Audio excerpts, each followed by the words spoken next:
Magandang araw po sa inyong lahat.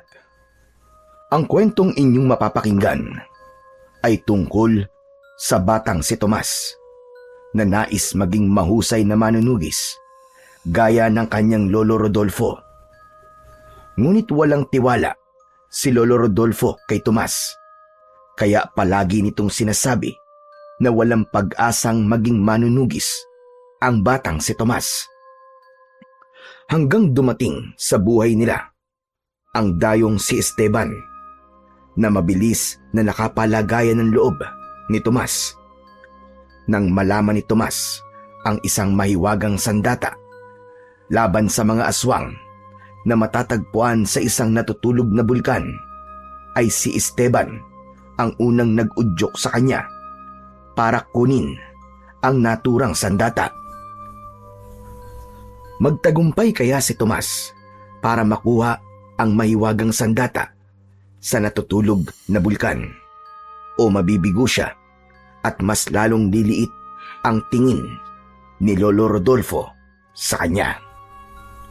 Ngunit bago po ang lahat, mga idol, huwag po nating kalimutang mag-subscribe at i-hit ang notification bell sa aking YouTube channel na The Voice Addict at Apong Isaak, para sa mas marami pang makapigil hiningang kwentong aswang at katatakutan mula sa mundo ng kababalaghan.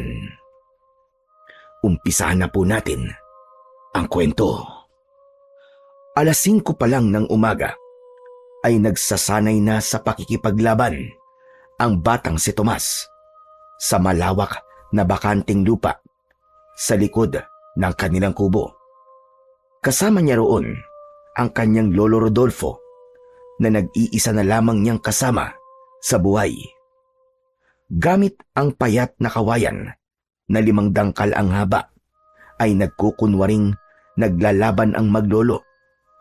Iniisip ni Tomas na ang kawayang yun ay isang mahabang espada at ang lolo niya ay isang mabangis na aswang.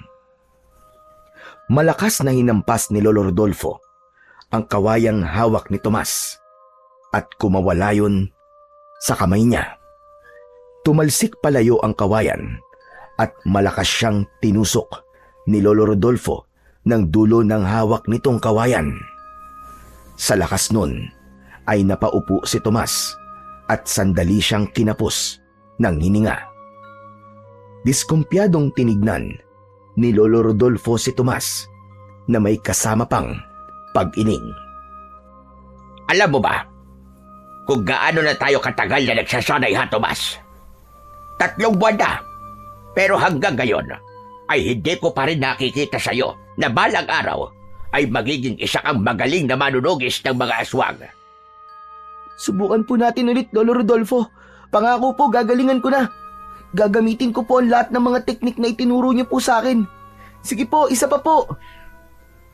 Hindi ba sabi ko sa'yo ay huwag kang puro pag-atake? Dapat ay matutunan mo rin kung paano ang dumepensa. Sinasayang mo na ang oras ko eh.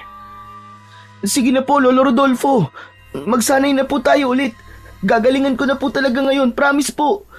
Gusto ko po maging kagaya niyo, Lolo. Sige na po, mag-ensayo na po tayo ulit. Itigil mo na ang ilusyon mong maging isang manunugis. Ngayon pa nga lang na bata ka, ay napakahirap mo ng turuan sa pakikipaglaban. Hindi kagaya ng iyong Kuya Dennis, na sa edad mo ay nagagawa ng pumatay ng aswang. Pero hindi naman po ako si Kuya Dennis eh. Saka, bakit niyo po ba ako palagi na lamang ikinukumpara kay Kuya Dennis? Dahil ang Kuya Dennis mo ang dapat na maging pamantayan mo. Kung hindi na sana siya namatay, malamang ay kilala na siya rito sa baryo natin bilang isang mahusay na manunugis. Kasalanan mo eh kung bakit wala na si Dennis ngayon. Kaya dapat ay nagsusumikap kang palitan siya. Nagsusumikap naman po ako, Lolo eh. Ginagawa ko naman po ang lahat ng makakaya ko para maging magaling sa pakikipaglaban sa aswang. Ginagawa ang makakaya? Sigurado ka bang ginagawa mo ang lahat? Kung ginagawa mo ang lahat ng makakaya mo, Bakit hanggang ngayon ay wala ka pa rin sa kalingkingan ni Dennis? Bakit kasi si Dennis bang namatay? Bakit hindi na lang ikaw? Nag-init ang mga mata ni Tomas sa sinabing yun ng kanyang lolo Rodolfo. Alam niyang anumang sandali ay babagsak na ang mga luha niya, ngunit pinigilan niya ang mga yun.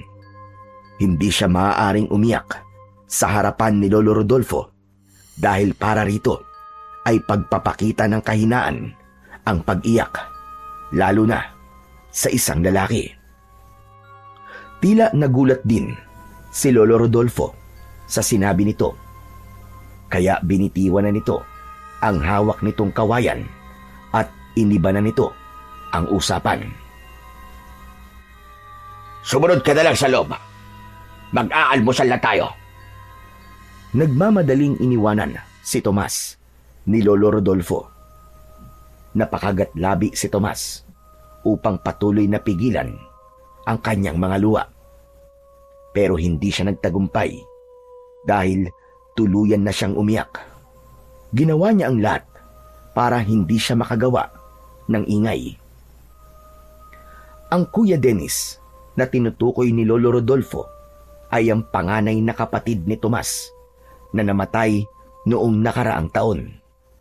18 anyos pa lamang noon si Dennis.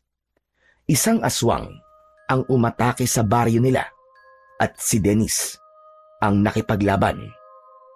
Dahil sa pagiging matigas ng ulo ni Tomas, ay sinubukan niyang tulungan ang kapatid niya.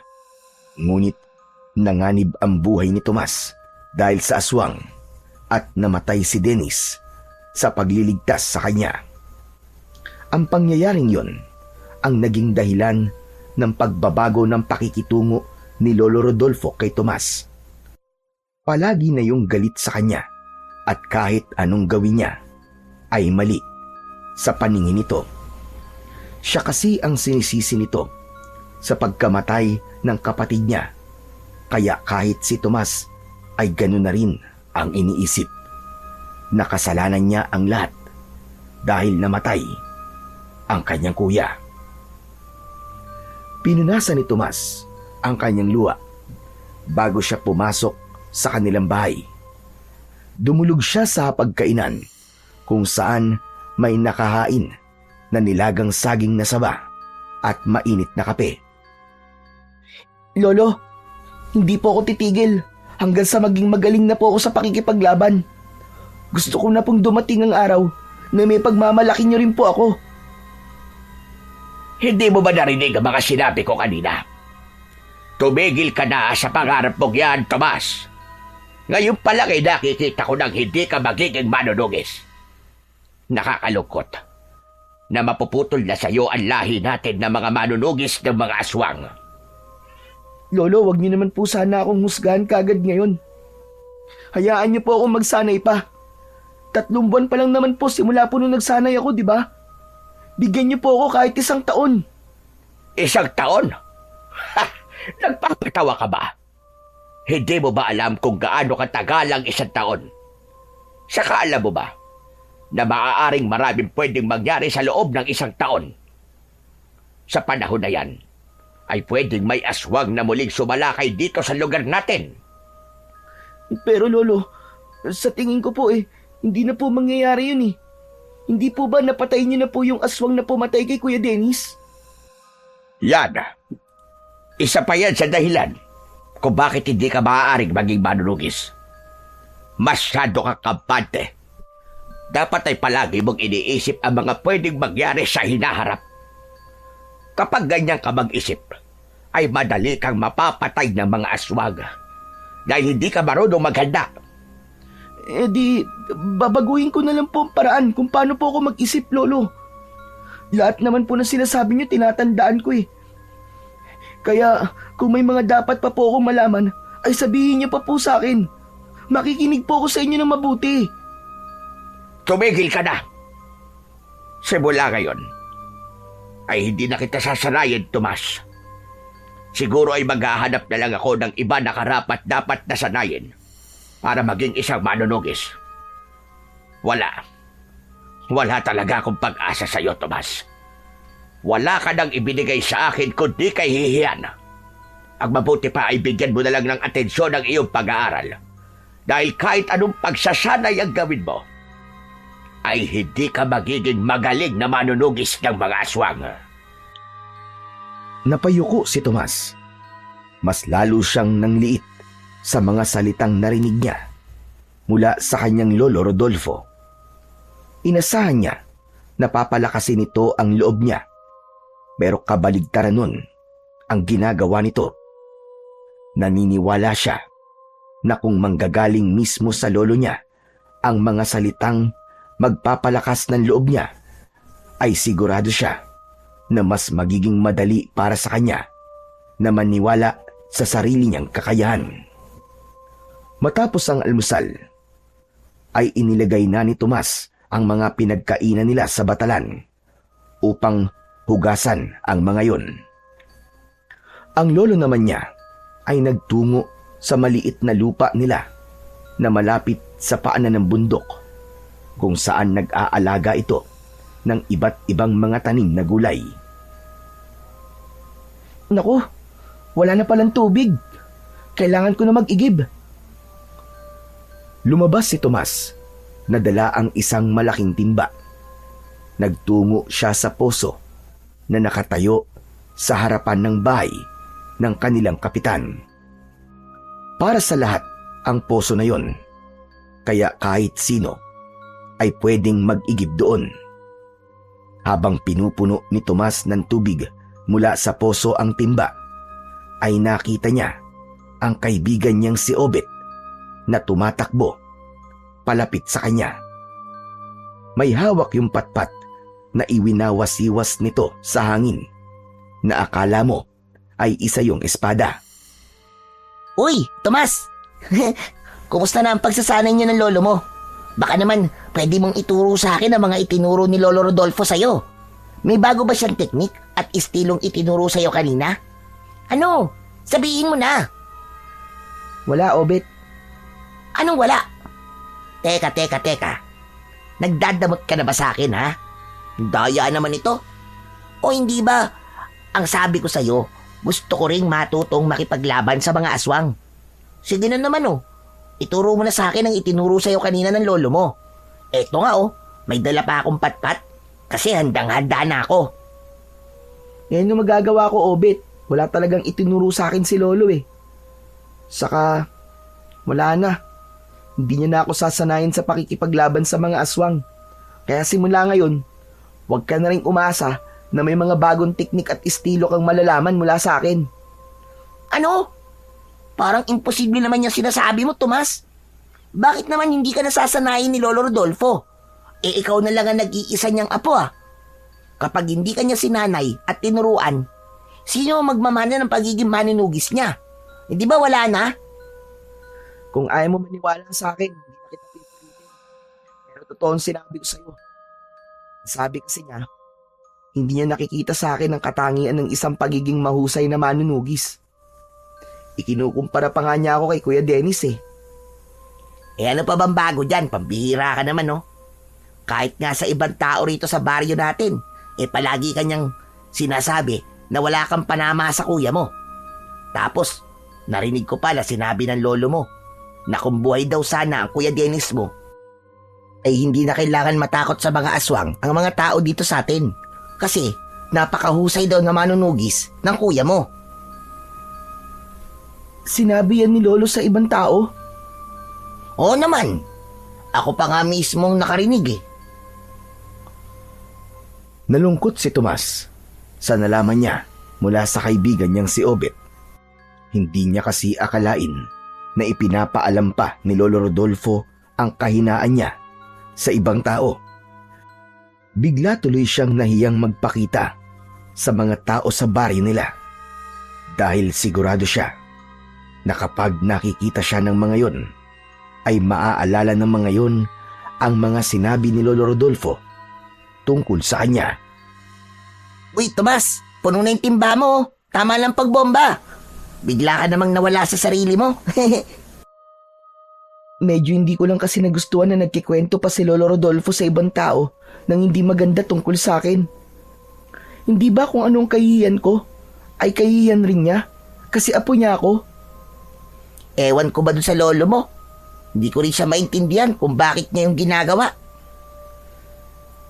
Sa tingin ko ay alam ko kung bakit niya yung ginagawa, Obet. Nasabi kasi sa akin ni Lolo na sana ay ako na lang ang namatay at hindi si Kuya Dennis. Hindi pa rin kasi natatanggap ni Lolo na wala na si Kuya. Siguro, mas masaya siya ngayon kung ako ang namatay at hindi ang Kuya Dennis ko. Ikaw naman, oo. Huwag ka naman magsalita ng ganyan, oh. Ako naman na malulungkot kung ikaw ang namatay. Kung ikaw ang namatay, edi wala na akong kaibigan ngayon. Sus, makakahanap ka naman ng bagong kaibigan eh. Kahit na, iba ka pa rin, Tomas. Ikaw kaya nag-iimpluwensya sa akin na maging mabait. Kaya natutuwa nga si nanay at tatay sa akin eh. Ang sabi nga nila, kahit wag na ako makipagkaibigan sa iba, basta ikaw na lang ang maging kaibigan ko habang buhay. Kasi mabait ka. Sus, binola mo pa ako. O hindi kita binobola ha. Kahit kausapin mo pa ang nanay ko. Pero alam mo, Obet, buti pa ang nanay at tatay mo. May nasasabing maganda tungkol sa akin. Pero si Lolo, parang lahat ng ginagawa ko ay walang maganda at tama sa kanyang paningin. Minsan nga, gusto ko na lang isipin na hindi niya ako totoong apo eh. Para mas maintindihan ko kung bakit ganito ang trato niya sa akin. Teka. Tama na nga ang ganyang usapan natin. Masyado ka na nagiging madrama. Baka mamaya yan eh, magkaiyakan pa tayo dito eh. Oo nga eh. Medyo naiiyak na nga ako sa mga pinagsasasabi mo. Sige na. Uuwi na ako sa amin ha. Marami pa akong dapat na gawin eh. Okay, sige. Pero, hindi ka na ba talaga sasanayin ni Lolo Rodolfo? Hindi na nga. Kaya wag ka nang umasa na may matututunan ka pa sa akin. Sige na, alis na ako. Kailangan ko pa maghugas ng mga pinagkainan namin eh. Okay, sige, uuwi na rin ako. Wala ka rin naman palang maituturo sa akin eh. Binuhat na ni Tomas ang timba at dinala niya na yon sa bahay nila. Habang naguhugas siya ng pinagkainan nila, ay naisip niya ang mga sinabi kanina ni Obet. Nang dahil sa mga nalaman niya, ay napagtanto niya na mas mahal talaga ng lolo niya ang kanyang namatay na kuya. Dahil doon, ay naisip ni Tomas na mas mabuti pa nga siguro kung siya na lamang ang nawala, imbis na ang kanyang nakakatandang kapatid. Isang umaga, pagkaalis ni Lolo Rodolfo para magtungo sa taniman ng gulay, ay naghanap si Tomas ng maaari niyang gawin. Napansin niyang maraming tuyong dahon sa harapan ng kubo nila na mula sa 2 puno ng mangga. Kinuha niya ang walis tingting at nagsimula siyang magwalis. Habang nagwawalis, ay isang lalaki ang nakita ni Tomas na dumaan. Meron yung dalang traveling bag at noon lang niya nakita ang naturang lalaki. Kaya alam niya na dayo yun sa baryo nila. Maya-maya pa ay muling dumaan ang lalaki at huminto sa may tapat ng bahay ni na Tomas. Isa yung binata na may mapusyaw na balat at sa tansya niya ay nasa 20 ang edad. Magandang umaga, Totoy. Pwede ba ako magtanong sa'yo? Pwede naman po. Ano pong itatanong nyo? Magtatanong lang sana ako. Baka may alam kang paupahan ng bahay dito sa lugar nyo. Sa pagkakaalam ko po wala pong nagpapaupa ng bahay dito eh. Sa bayan pa po siguro kayo makakakita ng paupahan o kaya ay kwarto na pwede nyo pong tuluyan ng pansamantala. Nako, ayoko naman sa bayan kasi masyado magulo ron. Kaya nga ako nagpunta sa lugar na to kasi alam kong liblib at tahimik ang lugar na to. Gusto ko kasi na kahit papano, malayo ako sa kabiasnan. Sigurado ka ba na walang nagpapaupa dito ng bahay?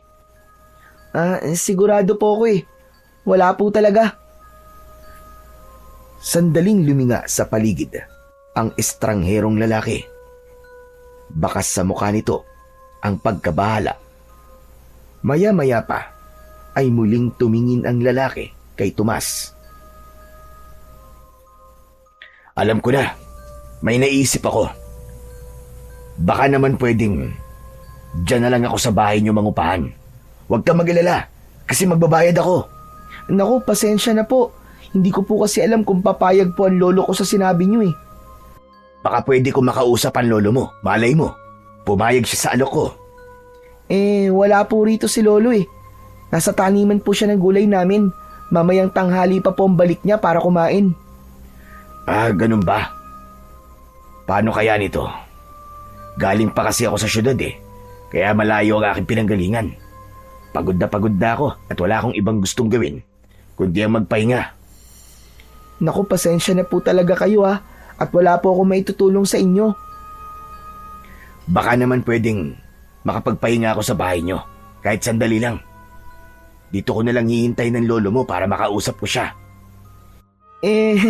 Hindi ko po kasi alam kung pwede ko po kayong papasukin sa bahay namin eh. Kasi po, hindi ko po kayo kilala. Nakangiting inilahad ng lalaki ang isa nitong kamay. Ako si Esteban. Huwag ka maglala. Mabuting tao ko. Ikaw, anong pangalan mo? Ako naman po si Tomas. Nag-aalinlangan na nakipagkamay si Tomas sa binatang si Esteban. Ngayong magkakilala na tayo, pwede mo na ba akong papasukin sa bahay nyo? Pangako, wala akong gagawing masama. Gusto ko lang talagang makapagpahinga habang hinihintay ko ang lolo mo. Pero maliit lang po ang bahay namin eh. Hindi ako maselan. Wala akong arte sa katawan. Sige na, parang awa mo no. Kailangan ko talagang magpahinga kasi sobrang sakit na ng ulo ko. Hindi ko nga alam kung dahil ba sa napakahabang biyahe papunta rito o dahil sa init ng panahon. Sandaling nag-isip si Tomas habang nakatingin kay Esteban. Nakita niya na hindi ito mukhang nagsisinungaling. Tagaktak ang pawis nito sa noo at sa itsura nito ay tila masakit talaga ang ulo. Bilang maawain ay naisip ni Tomas na baka kung ano ang mangyari kay Esteban kapag hindi niya ito tinulungan. Sige po, pumapayag na po kung magpahinga po kayo sa loob ng bahay namin. Talaga? Naku, maraming salamat Tomas ha. Hindi ako nagkamali ng pakiramdam sa'yo na isa kang mabuting bata. Halika po, pumasok na po tayo sa loob. Nagpatiuna si Tomas habang nakasunod sa kanya si Esteban. Pagpasok nila ay binuksan ni Tomas ang pintong gawa sa kawayan. Ito po ang kwarto namin. Dito po kayo magpapahinga, kuya. Maraming salamat ha. Tatanawin kong malaking utang na loob tong pagtulong mo sa akin. Wala pong anuman, sige po. Magpahinga na po muna kayo. Oh, etong 3,000 piso. Bayad ko para sa kabutihan mo. Naku, wag na po. Saka, masyado naman pong malaki yan. Hindi ko po matatanggap ang perang yan. Sige na, tanggapin mo na. Ang mga batang mababait na kagaya mo ay dapat binibigyan ng gantimpala. Naging mapilit ang dayo na si Esteban sa pagbigay ng pera hanggang sa wala nang nagawa si Tomas kundi ang tanggapin yun. Nagpasalamat na lang siya at ibinulsa niya ang pera.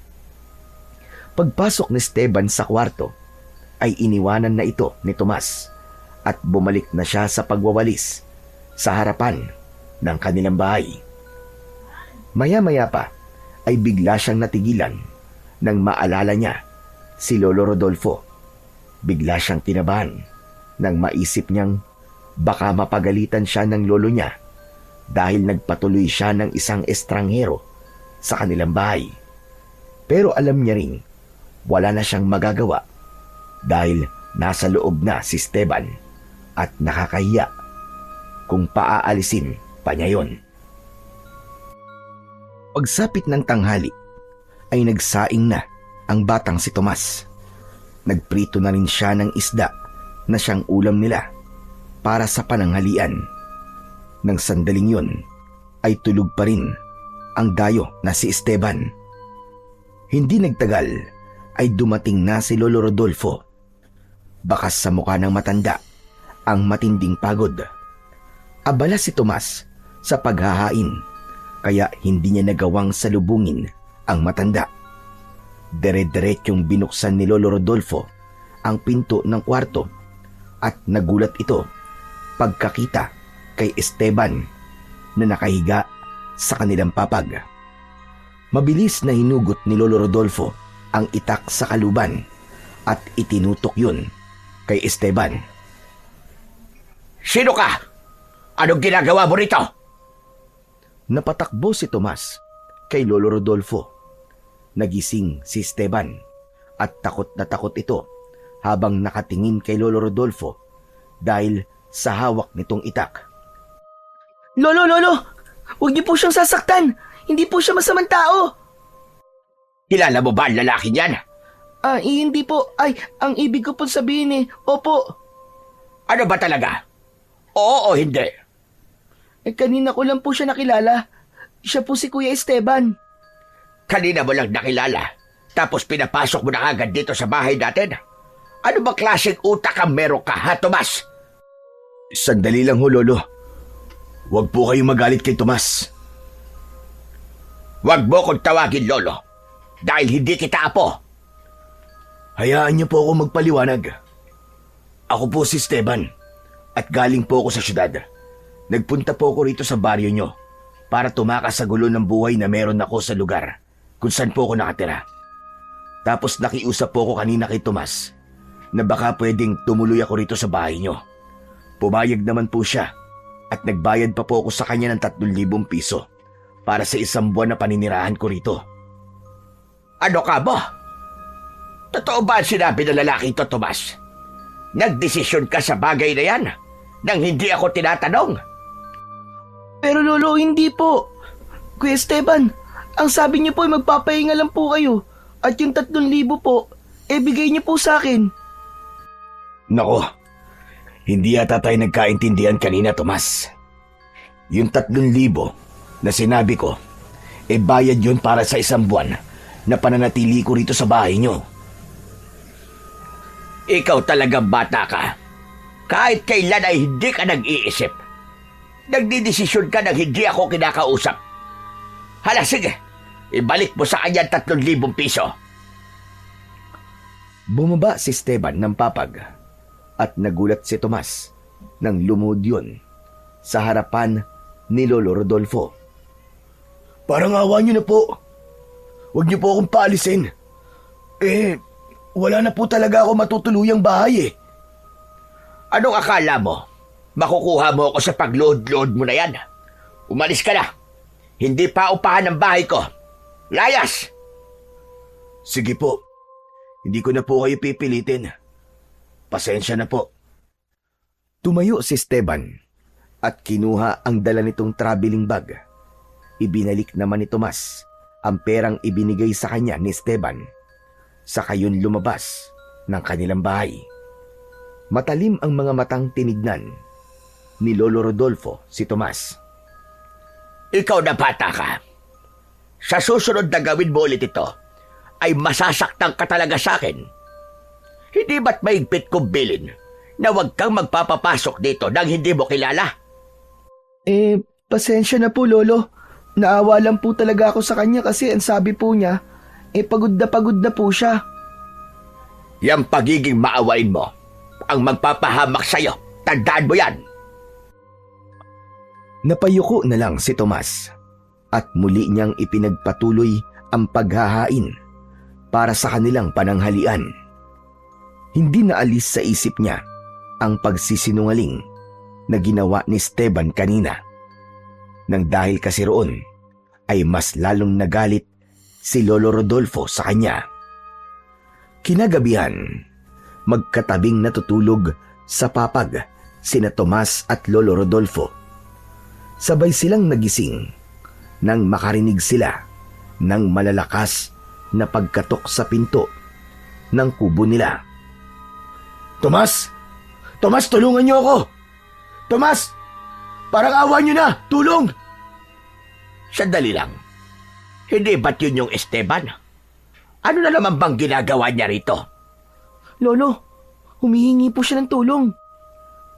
Nako, malamang ay umaarte lang yun para papasukin natin. Ha, humanda siya sa akin ngayon. Lolo, sandali, ano pong gagawin nyo?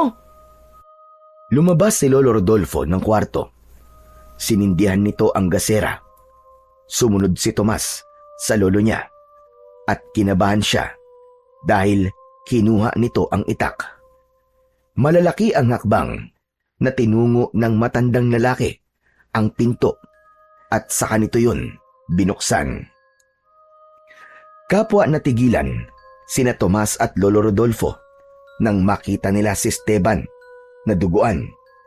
Meron yung sugat sa dibdib at braso na tila kinalmot ito ng isang mabangis na hayop. Teka, ano nangyari sa'yo? Tulungan niyo po ako. May umatake po sa akin habang natutulog po ako sa ilalim ng isang puno. Hindi ko po alam kung anong klaseng nilalang yun. Halika, dalian mo. Pumasok ka. Nagmamadaling pumasok si Esteban.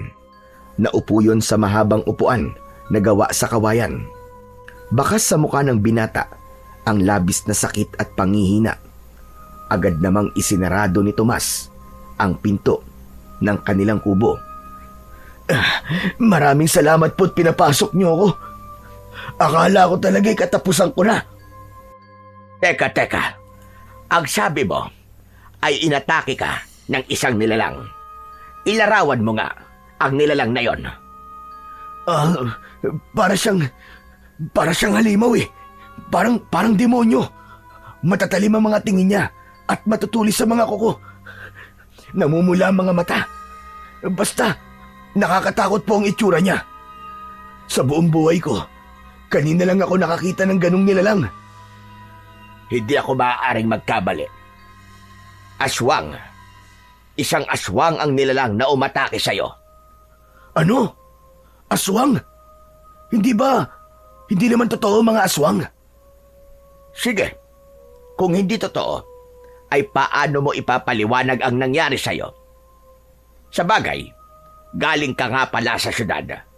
Kaya ang iniisip nyo ay katang-isip lamang ang mga aswang.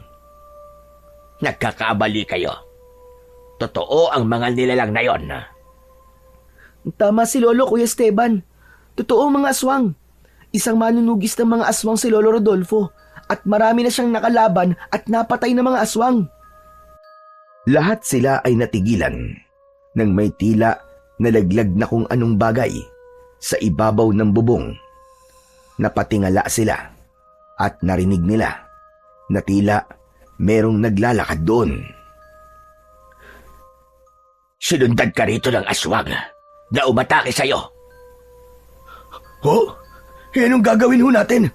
Baka pumasok siya rito. Sinundan ni Lolo Rodolfo ang paggalaw sa bubong hanggang sa umapak ito sa isang bangko at buong lakas nitong itinarak sa bubong ang itak. Isang malakas na pagsigaw na tila mula sa isang hayop ang narinig nila. Paghugot ni Lolo Rodolfo sa itak ay may bahid na yon ng dugo.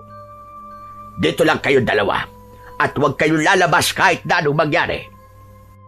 Nagmamadaling lumabas si Lolo Rodolfo at hindi nagtagal ay narinig ni na Tomas at Esteban ang pakikipaglaban nito sa aswang.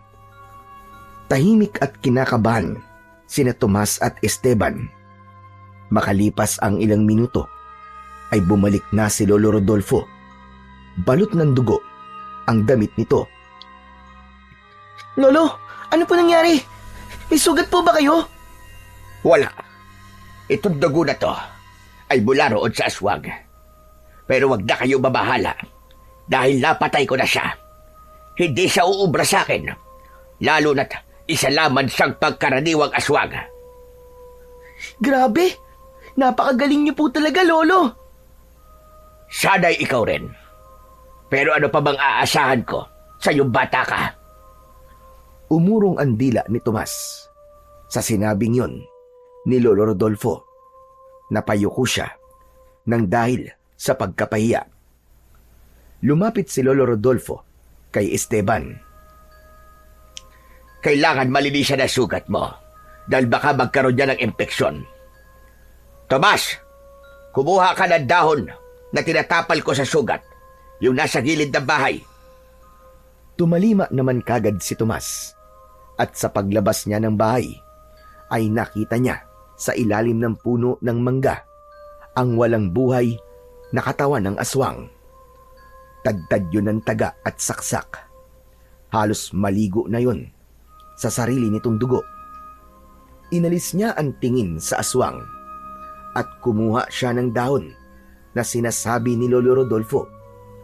Pagbalik niya sa loob ng bahay, ay nililinisan na ni Lolo Rodolfo ang sugat ni Esteban sa dibdib at braso nito. Tubig at labakara ang gamit ng matanda sa paglilinis ng mga sugat ni Esteban. Dalhin mo na nga mga dahon dito, Tomas. Pagkatapos ay kumuha ka ng lumang damit. Gupitin mo ng pahaba at yun ang gagamitin kong benda. Inabot ni Tomas ang mga dahon kay Lolo Rodolfo at nagtungo siya sa kwarto. Isang lumang puting t-shirt ang kinuha niya at ginupit niya yun ng pahaba. Sa kanya ibinigay kay Lolo Rodolfo. May ipinahid na langis si Lolo Rodolfo sa dahon. Saka nito idinarang sa apoy sa gasera. Itinapal nito ang dahon sa mga sugat ni Esteban at saka nito nilagyan ng benda. Huwag ka na munang masyadong gumalaw. Hindi dapat maalis ang dahon na yan sa sugat mo. Magpasalamat ka dahil kahit papano ay may kaalaman ako sa panggagamot. Maraming salamat po talaga. Utang ko po sa inyong dalawang buhay ko. Alam kong wala ka matutuluyan. Kaya mas makakabuti na dito ka na magpalipas na magdamag. Nasaan nga pala mga gamit mo? Yun na nga po eh. Naiwan ko po rin sa puno kung saan po ako natutulog kanina. Bukas ng umaga mo na yung balikan. Magpasama ka kay Tomas. Kapag nakuha mo na mga gamit mo, ay umalis ka na sa lugar na to. Bumalik ka na sa syudad. Ikinuha ni Tomas ng unan at kumot si Esteban at doon na ito natulog sa mahabang upuan sa sala. Habang sila ni Lolo Rodolfo ay pumasok na sa kanilang kwarto. Lolo, ibig po ba sabihin, may aswang na naman po dito sa baryo natin? Mukhang gano'n na nga. Malakas ang kutob ko na kung may mga aswang na naman dito, ako ang pakay nila. Gusto nila akong mamatay para wala nang makikipaglaban sa kanila. Kung ganun, dapat yun na po talaga akong sanayin para meron po kayong makakatulong kapag nakikipaglaban po kayo sa mga aswang. Kung ikaw ang makakasama ko sa pakikipaglaban, ay kahit ako na lang ang mag-isang humarap sa mga aswang na yon. Ano bang ba itutulong mo sa akin, ha, Tomas? Sige nga, sabihin mo, ano? Kung nandito lang sana Kuya Dennis mo, siya ang mangunguna sa pagtulong sa akin sa pakikipaglaban sa mga aswang. Kaya nga po gusto ko po magsanay, Lo eh. Gusto ko po maging kagaya nyo. Wala nang oras para sanayin kita. Kung nandito na naman ang mga aswang, itulog mo na lang yung pangarap mong maging isang manunugis. Nahiga na si Lolo Rodolfo at tumalikod ito kay Tomas. Tumabi na rin si Tomas sa lolo niya habang iniisip niya kung ano ang maaari niyang gawin para mapatunayan sa kanyang lolo na karapat dapat siyang sumunod sa yapak nito. Pagsapit ng umaga, ay sinamahan ni Tomas si Esteban sa pagpunta sa puno kung nasaan ang mga gamit nito. Habang naglalakad, ay hindi napigilang kausapin ni Tomas si Esteban. Kuya Esteban, bakit ka nga pala nagsinungaling kay Lolo Rodolfo? Bakit sinabi mo sa kanya na pumayag ako na umupa ka sa bahay namin? Tapos sinabi mo pa yung perang ibinigay mo sa akin ay bayad mo sa amin. Dahil kasi sa ginawa mo, napagalitan ako ng gusto ni Lolo eh. Nako, Pasensya ka na kung nagawa ko yun, ha? Desperado na kasi talaga akong makapaghanap ng matutuluyan eh. Iniisip ko na kung malalaman ni Lolo Rodolfo na nagbayad na ako ay hindi niya na ako papaalisin. Nang makarating na sila sa puno kung nasaan ang mga gamit ni Esteban, ay nagtaka sila dahil wala roon ang bag. Pambihira! Nasaan na yung bag ko? Sigurado ako nandito lang yun eh. Anak ng putya, oo. Sigurado ka po bang dito niyo po iniwan yon? Oo nga, sigurado ako. Tingnan mo, nandyan pa ang bakas ng dugo ko sa katawan ng puno, oh. Anak ng... Nasaan na kaya yun? Nandun pa naman ang lahat ng damit at pera ko. Hanapin po natin sa paligid at baka tinangay lang ng kung anong hayop. Sinimulang hanapin ng dalawa ang nawawalang bag ng dayo. Pero halos kalahating oras na silang naghahanap ay wala silang nakita. Hanggang sa nagdesisyon silang umuwi na. Naabutan nila si Lolo Rodolfo na naghahanda sa pagpunta sa taniman ng mga gulay.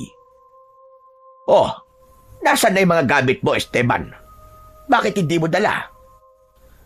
Yun na nga po, Lolo Rodolfo eh. Wala na po sa puno yung bag ko. Hinanap na po namin sa paligid pero wala na talaga, hindi na namin nakita eh. Hindi po ako makakaalis kasi nandun po ang pera ko. Nako, tinamaan ka talaga ng kamalasan, oo. Paano kanyan ngayon? Paano ka makakabalik sa syudad? Yun na nga, hindi ko rin po alam. Pero, Lolo Rodolfo, makikiusap po sana ulit ako sa inyo na baka pwedeng dito muna ako sa bahay nyo habang nag-iipon pa ako ng pera para pamasahe ko pabalik sa syudad. Tiwala na po kasi ako sa inyo ni Tomas eh, at alam kong nasa mabuti akong kamay kung kayo ang kasama ko. Tiwala ka nga sa amin, pero kami ba ay may tiwala na sa'yo?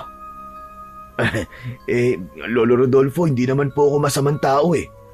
Nangangako rin po ako na hindi ako magdadala ng sakit ng ulo sa inyo habang dito ako nakatira. Kailangan ko lang po talaga ng matutuluyan. Ay, nako. Mukhang wala naman na akong magagawa, kundi ang tulungan ka. Baka sa labas ka ulit matulog at atakihin ka na naman ng mga aswang. Kahit hindi kita kilala, ay kailangan pa rin kitang protektahan mula sa mga aswang. Dahil yon ang isa sa tungkulin ko sa baryong ito. Naku, Lolo Rodolfo, maraming salamat po talaga. Napakarami niyo na pong naitulong sa akin. Tomas, ikaw na muna ang bahala kay Esteban. Huwag mo siyang pakilusin ng masyado at sariwa pa mga sugat niya. O siya, sige na, aalis na ako dahil kailangan ko na magpunta sa aking taniman. Sige po, Lolo. Mag-iingat po kayo. Matapos yun, ay umalis na si Lolo Rodolfo at sina Tomas at Esteban na lamang ang naiwan sa bahay. Naupo si Esteban at bakas pa rin sa mukha nito ang sakit mula sa mga sugat nito. Kuya Esteban, kapag may kailangan ka magsabi ka lang sa akin ha. Sa ngayon, wala pa naman akong kailangan. Pero alam mo, hindi pa rin ako makapaniwala sa nangyari sa akin. Sa syudad kasi, ay hindi kami naniniwala sa mga aswang. Para sa amin gawa-gawa lamang ang mga ganong nilalang. Pero nagbago ang paniniwala ko nang ako mismo ang muntik ng patayin ng isang aswang. Sa totoo lang, Kuya Esteban, ay madalas talaga ang pag-atake ng mga aswang dito sa aming baryo. Pinupuntirya po kasi nila si Lolo Rodolfo. Ano ka mo, pinupuntirya nila? Abay, bakit naman? May nagawa bang malaking kasalanan ng lolo mo sa mga aswang? Parang ganun na nga po. Alam kasi ng mga aswang na kapag namatay si Lolo, ay wala na silang makakalaban at masasakop na nila ang baryo namin. Pero habang buhay si Lolo, ay hindi yun mangyayari. Magaling kasing manunugis ang lolo ko. Nakita ko nga kagabi. Kahit matanda na siya, nagawa pa niyang patayin yung aswang. Pero kung isa siyang manunugis, ibig bang sabihin, ikaw ang susunod sa yapak niya? Gusto ko po sana. Pero ayaw na po ni Lolo eh. Sinasanay niya po kasi ako dati. Pero para po sa kanya, ay wala sa akin ang mga katangian ng isang manunugis. Hindi po kasi ako kagaya ng panganay kong kapatid na madaling natutunan ang lahat ng itinuro ni Lolo sa kanya. Sayang naman kung hindi ka magiging manunugis kagaya ng lolo mo, Tomas. Pakiramdam ko kasi ay matapang ka at mabuting bata. Kung gusto mo ay pwede kitang tulungan na magbago ang isip niya. Talaga kuya? Pero paano mo naman gagawin yun? Pwede ko siyang kausapin, malay mo. Madala siya sa mga salita ko, di ba? Sige kuya. Maraming salamat ha. Sana nga makumbinsi mo si Lolo na sanayin na ulit niya ako. Kailangan kasi ni Lolo na makakatulong sa pakikipaglaban sa mga aswang Lalo na ngayong nangangamba po kami na baka nagbalik na naman ang mga aswang dito sa aming baryo. Ngumiti si Esteban at ginulo nito ang buhok ni Tomas. Napangiti na rin si Tomas.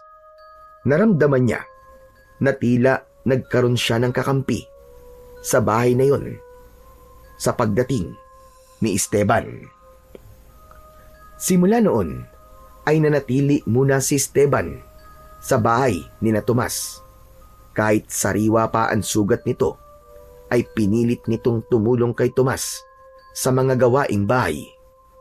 Sa maikling panahon, ay naging malapit si Tomas kay Esteban dahil madalas silang dalawa ang magkausap.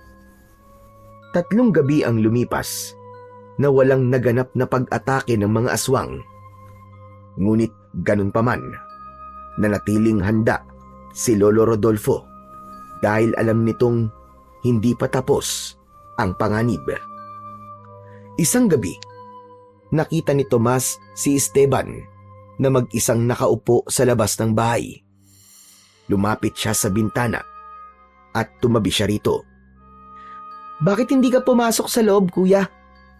Mamaya may aswang na magpakita sa'yo rito. Sus! Takot na lang ng mga aswang kay Lolo Rodolfo. Oo nga pala. Nakausap ko na ang lolo mo kanina. Kinumbinsi ko siya na sanayin ka ulit. Talaga, kuya? Anong sabi ni Lolo? Pumayag na po ba siya? Yun lang. Sa kasamaang palad ay hindi ko siya nakumbinsi. Ang sabi niya magsasayang lamang daw siya ng oras at pagod sa pagsasanay sa'yo. Dahil mahina ka raw. At kahit anong pagsasanay ang gawin niya sa'yo, ay hindi pa rin niya nakikita sa'yo ang pagiging isang magaling na manunugis. Sinabi niya po yun sa inyo? Oo. Saka, nabanggit din niya yung namatay mong kapatid na si Dennis. Ikaw pala ang sinisisi niya sa pagkabatay ng kapatid mo, tama ba? Oo, kuya. Iniligtas kasi ako noon ni Kuya Dennis sa isang aswang. Tapos, si kuya ang napatay ng aswang. Siguro nga, ay dapat ko nalang pakinggan si Lolo. Baka nga, hindi ko talaga kayang maging manunugis. Ano ka ba naman, Tomas? Huwag kang panghinaan ng loob. Saka kung ako sa'yo, nako, hindi ko papakinggan ang mga sinasabi ng lolo mo. Ang maganda mong gawin ay magpalangis ka sa lolo mo. Ano po? Paano pong magpalangis? Magpalangis, magpadulas, magpakitang gilas ka, ganun. Gawan mo siya ng isang bagay na alam mong matutuwa siya. Nakita ko na nakalagay pala sa isang kahon lahat ng agimat niya, di ba? Talagang dinadasalan niya ang mga yun at halatang mahal na mahal niya ang mga yun. Ano naman po tungkol sa mga agimat ni Lolo? Tiningnan ko kasi yung mga agimat niya. Sobrang dudumi na. Kulapol na ng alikabok at natuyong lupa. Kung ako sa'yo, lilinisan ko ang mga yun. Hindi na siguro nalilinisan ni Lolo Rodolfo ang mga yun kasi wala na siyang oras. Hindi ba maghapon siyang nandoon sa may taniman ng mga gulay? Sigurado ko na mawawala ang pagod ng lolo mo pag uwi niya. Tapos makikita niya na kumikintab sa linis ang mga agimat niya. Sigurado ka po bang matutuwa siya kapag ginawa ko po yun, kuya? Oo naman. Basta gumawa ka na lang ng mga bagay na ikakatuwa ng lolo mo. Malay mo, di ba? Yun na maging dahilan para sanayin ka niya ulit. Sige kuya, gagawin ko yan sinabi mo. Gawin mo kagad bukas. Huwag ka na mag-aksaya ng oras. Dapat ay kumilos ka na kagad. Masayang tumango si Tomas. Labis siyang nagpasalamat sa pagdating ni Esteban sa bahay nila. Dahil sa gabing yun, ay naramdaman niyang ito ang makakatulong niya upang sanayin siya ulit ni Lolo Rodolfo para maging mahusay na manunugis. Kinabukasan ng umaga, pagkaalis ni Lolo Rodolfo, ay agad nang sinimulan ni Tomas ang mga gawaing bahay na kailangan niyang matapos. Habang nagwawalis siya sa loob ng bahay, ay nakadungaw sa bintana si Esteban.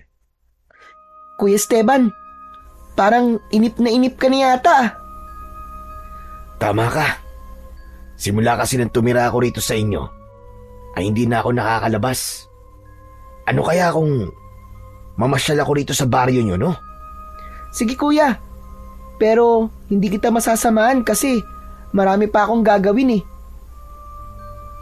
Huwag ka mag-alala, ayos lang. Kaya ko naman kahit mag-isa lang ako eh. Ano bang magandang puntahan dito? Ah, oo, meron talon sa gubat na nasa dulo ng baryo. Sundan mo lang yung daan at makikita mo na kagad yung talon. Ayos, sige. Doon ako pupunta. O paano? Alis na ako ha? Ay, oo nga pala. Huwag mong kalimutan yung pinag-usapan natin kagabi ha. Linisan mo yung mga agimat ni Lolo Rodolfo para matuwa siya sa'yo. Ay, oo nga pala. Buti pinaalala mo sa akin, kuya. Nakalimutan ko na kasi. Pagkatapos ng mga gagawin ko gagawin ko na kagad yun. Ayos. Sigurado ko na matutuwa ang lolo mo sa'yo. Ngumiti na si Esteban kay Tomas bago yun tuluyang umalis. Nang mag-isa na lamang si Tomas, ay ginawa na niya ang mga dapat niyang gawin. Pagsapit ng tanghali, ay dumating si Lolo Rodolfo para kumain. Nagtaka ito dahil wala si Esteban. Sinabi ni Tomas na mukhang nawili sa talon si Esteban, kaya hindi pa rin yun umuwi. Matapos kumain, ay umalis ng muli si Lolo Rodolfo para bumalik sa taniman ng mga gulay. Total, wala na akong gagawin. Lilinisan ko na ang mga gamit ni Lolo. Sana matuwa siya sa gagawin ko na yon. Inuwa ni Tomas sa kwarto ang kahon kung saan nakalagay ang mga agimat ni Lolo Rodolfo. Dinala niya yon sa batalan at inilagay niya roon ang mga agimat ng kanyang lolo. Tama nga si Kuya Esteban. Napakarumi na nga ng mga agimat ni Lolo. Grabe, ang daming alikabok, may mga lupa pa. Kailangan ko na malinisan ang mga to. Inilagay ni Tomas sa maliit na palanggana ang mga agimat. Nilagyan niya yon ng tubig at sabon. Sinimulan niya ng kuskusin ang mga agimat gamit ang lumang toothbrush. Siniguro niya na naalis niya ang mga dumi na nasa bawat agimat. Makalipas ang ilang sandali, ay natapos na siya at pinunasan niya na ang mga agimat. Ibinalik niya na ang mga yon sa kahon. Ipinatong niya ang kahon sa ibabaw ng lamesa sa kusina upang pagdating ni Lolo Rodolfo ay makita nito agad yon. Sabik na hinintay ni Tomas ang pagdating ng kanyang Lolo Rodolfo hanggang sa sumapit na ang 5:00 ng hapon. Natanaw na niya ang kanyang lolo. Gaya ng mga nakalipas na araw, ay bakas sa mukha ng matanda ang labis na pagod. Ano nangyari? Bakit wala si Esteban? Umalis ba siya ulit? Hindi pa rin po umuwi, Lo eh. Pinuntahan ko po siya kanina sa talon pero wala naman po siya ron eh. Saan kaya nagpunta ang lalaking yun? Pambihira naman, oo. Hindi ko rin po alam, Lo. Pero babalik naman po siguro siya bago dumilim. Wala talagang takot ng Esteban na yon. Minsan na nga siyang inatake ng aswang, pero hindi pa rin mapirmi rito sa bahay. Ang sabi po kasi niya, Lo, naiinip po siya dito kaya lumabas muna siya. Nako, bahala na nga siya sa buhay niya. Sandali nga, at iinom muna ako ng tubig dahil uhaw na ako. Nagtungo sa kusina si Lolo Rodolfo, pero bigla itong natigilan nang makita ang kahon ng mga agimat na nakapatong sa ibabaw ng lamesa. Nakakunot ang noo na lumingon ang matanda kay Tomas. Tomas, bakit nakalabas sa mga agimat ko? Anong ginagawa niyan dito? Lo, nilinisan ko po kasi ang mga yan. Nilinisan? Pinunasan mo ng tela? Ay, hindi po. Talagang nilinisan ko po ng gusto ang mga yan. Binasa ko po ng tubig at sinabunan ko pa po. Kiluskus ko pa nga po ng lumang toothbrush eh. Tignan niyo po, napakalinis na ng mga yan ang kikintab po. Ano ka mo? Sus Mariosep, bakit mo ginawa yon? Hindi dapat mabasa ang lahat ng mga agimat ko. Kailangan, kung lilinisan ang mga yan ay pupunasan lamang ng tuyong tela. Alam mo ba na sa ginawa mo ay nawalan na ng bisa ang mga agimat na yan? Inalisan mo ng kapangyarihan ng mga yan dahil sa pakikialam mo lintik na bata ka. Pasensya na po, Lo. Hindi ko naman po kasi alam eh. Yun nga, hindi mo alam kaya dapat hindi ka nakikialam. Isa pa, ako lang ang dapat na maglinis ng mga yan. Hindi ka talaga nag-iisip na bata ka. Talagang puro sakit na lamang ng ulo binibigay mo sa akin. Puro ka nalang kapalpakan. Sorry na po talaga, Lo. Ang akala ko po kasi matutuwa kayo kapag ginawa ko yun eh. Gusto ko lang naman po kasing matuwa po kayo sa akin. Sa tingin mo ba ay matutuwa pa ako sa ginawa mo? Hindi mo ba alam na ilang taon kong inalagaan ang mga agimat na yan, tapos sa isang iglap ay mawawala na ng silbi dahil sa pagiging pakialamero mo bata ka? Sinunod ko lang naman po sinabi sa akin ni Kuya Esteban, Lolo. Ang sabi po kasi niya ay magpakitang gilas daw po ako sa inyo. Ang sabi po ni Kuya Esteban linisan ko daw po ang mga agimat niyo para matuwa kayo sa akin. Hindi ko naman po alam na bawal po palang basain ng mga yan. Kung alam ko lang po sana hindi ko na po sana sinunod at sinabi niya. Sa sandaling yon ay dumating na si Esteban. Pagpasok nito ay sabay na tumingin sina Tomas at Lolo Rodolfo sa binata. Teka, parang narinig ko yata ang pangalan ko . Ano ba nangyayari? Tsaka, bakit ka umiiyak, Tomas? Esteban, magsabi ka nga sa akin ng totoo. Ikaw ba ang nag-utos kay Tomas na linisin ang mga agimat ko? Alam mo bang bawal mabasa ang mga yon? Dahil mawawalan ang mga yon ng bisa. Ano? Hindi po ako nag-utos kay Tomas. Isa pa, hindi ko nga po alam na meron kayong agimat .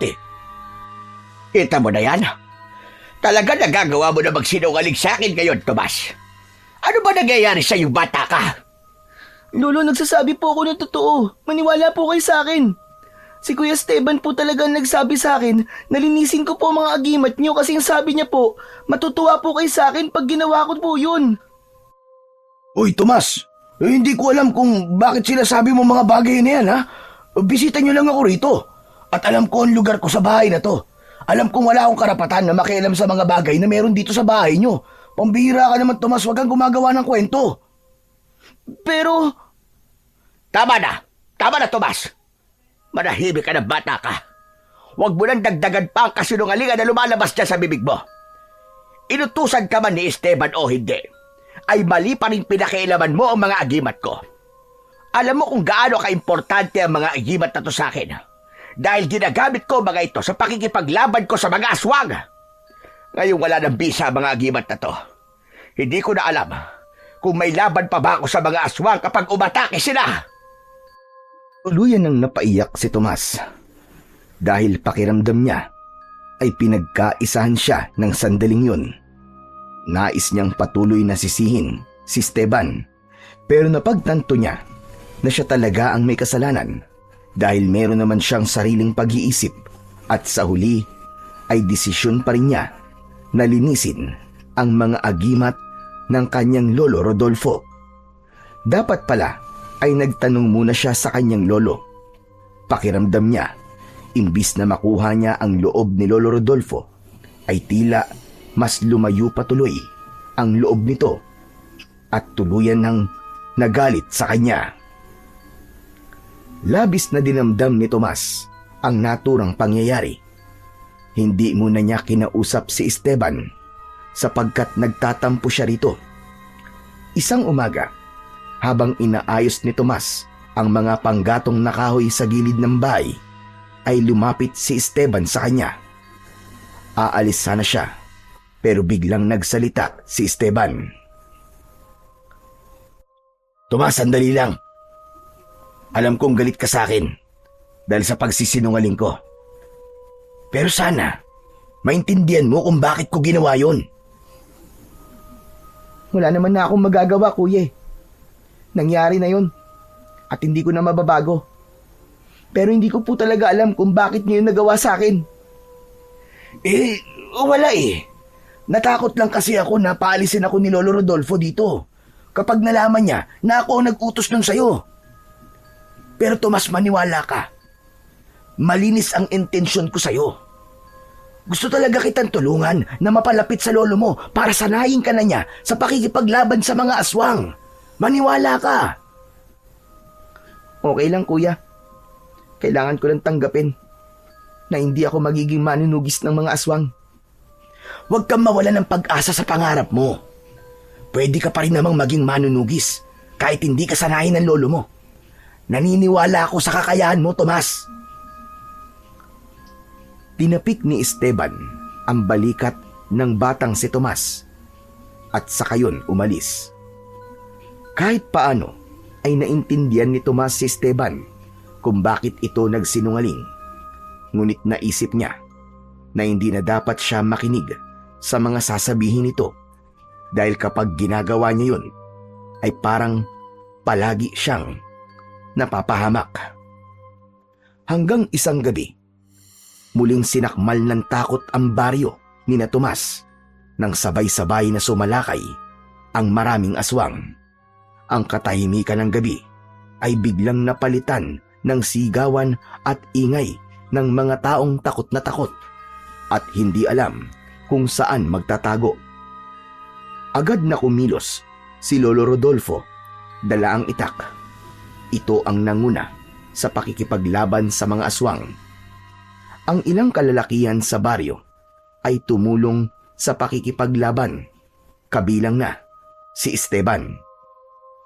Nagtagal ang labanan hanggang sa ang paligid ay napuno ng masaganang dugo at bangkay ng mga aswang.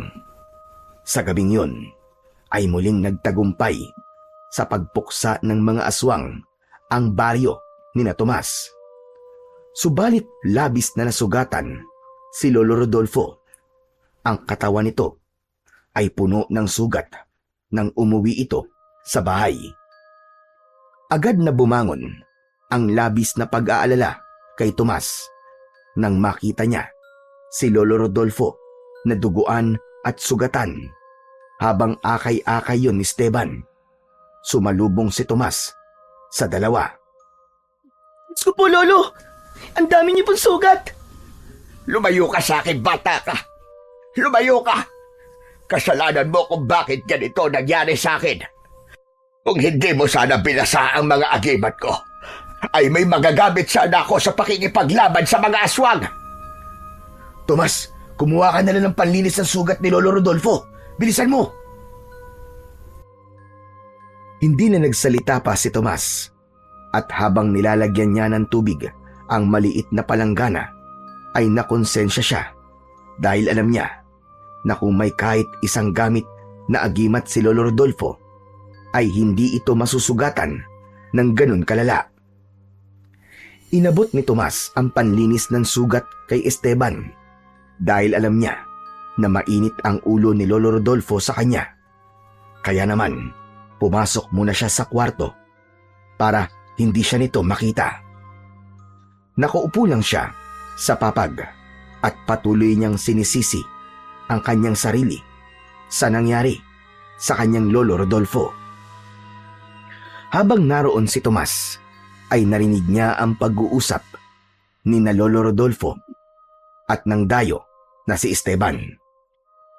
Malaking bagay po pala talaga ang mga agimat sa inyo, Lolo Rodolfo. Siyang tunay, kung may gamit sana akong agimat kanina, ay hindi ako masusugatan ng ganito. Magkakaroon sana ako ng proteksyon kahit papano sa mga aswang. Buwisit! Buwisit na yan! Kasalanan to lahat ni Tomas. Kung nag-isip lang sana siya, ay hindi mawawala ng bisa ang aking mga agimat. Pero, Lolo Rodolfo, wala na po ba talagang pag-asa na magkaroon muli ng bisa ang mga agimat nyo? Wala na. At yun ang labis kong ikinalulungkot. Pero, baka meron pa kayong makukuhang bagong agimat o kaya naman sandata. Ang totoo ay meron pa. Pero nasubukan kong kunin yon, ay hindi ako nagtagumpay dahil hindi ako ang karapat-dapat. Isa yung sandata na makapagyarihan at mabisang panlaban sa mga aswang. Mabisang panlaban sa mga aswang? Ano pong sandata yun? Ang mahiwagan sumpit na makukuha sa natutulog na bulkan sa pinakamataas na parte ng bundok dito sa aming baryo. Ang mahiwagan sumpit na yon ay ipinagkaloob ng isang diwata na si Dayangon sa aming ninuno. Kaya ang may kakayahang makakakuha lamang nun ay ang mga taong nasa linya ng aming dugo. Kapag namatayan ang nagmamay-ari ng mahiwagan sumpit, bumabalik yun sa bulkan upang maghintay ng bagong tagapangalaga. Lolo Rodolfo, kung hindi po kayo ang karapat-dapat, ay baka naman si Tomas po ang makakakuha sa mahiwagan sumpit. Hindi po ba? Siya na lang ang natitira niyong apo. Kalokohan niyang sinasabi mo, Esteban. Hindi si Tomas ang karapat-dapat na magmay-ari ng mahiwagan sumpit. Ako nga na buong buhay kong nakikipaglaban sa mga aswang ay hindi yun nakuha. Si Tomas pa kaya? Naniniwala ko na ang kapatid na panganay ni Tomas ang karapat-dapat sa mahiwagan sumpit. Pero wala. Nakakalungkot lang na namatay siya nang dahil din kay Tomas. Buwisit talaga. Kung ganun pala, wala nang pag-asang makuha ang mahiwagan sumpit na yun. Wala na, Esteban. Ang napakalakas na sandatang yon ay mananatili na lamang sa aking mga alaala kung paano yung ginamit ng aming mga ninuno sa pakikipaglaban sa mga aswang. Nagulat si Tomas sa mga narinig niya. Hindi niya kasi alam na meron palang isang mahiwagan sumpit na matatagpuan sa natutulog na bulkan sa bundok sa baryo nila. Ang bagay na yun ay noon lamang niya narinig at kahit kailan ay hindi yun ipinaalam ni Lolo Rodolfo sa kanya. Mas lalo niya tuloy naramdaman na napakaliit ng tingin nito sa kanya dahil hindi nito pinasubok sa kanyang kunin ang mahiwagan sumpit.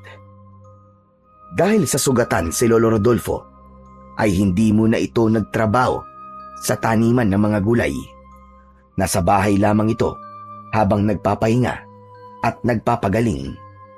Kaya si Tomas muna ang pansamantalang nag-alaga sa mga tanim na gulay ni Lolo Rodolfo. Isang umaga, maaga pa lang, ay nasa taniman na si Tomas. Binungkal niya ang lupa at diniligan niya ang mga nakatanim na gulay.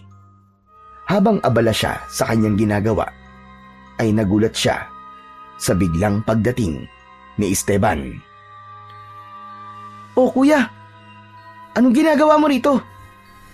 Naisip ko kasi na tulungan ka sa mga ginagawa mo rito. Si Lolo, wala siyang kasama sa bahay ah. Kawawa naman yun. Huwag ka mag-alala. Natutulog siya nang iwanan ko.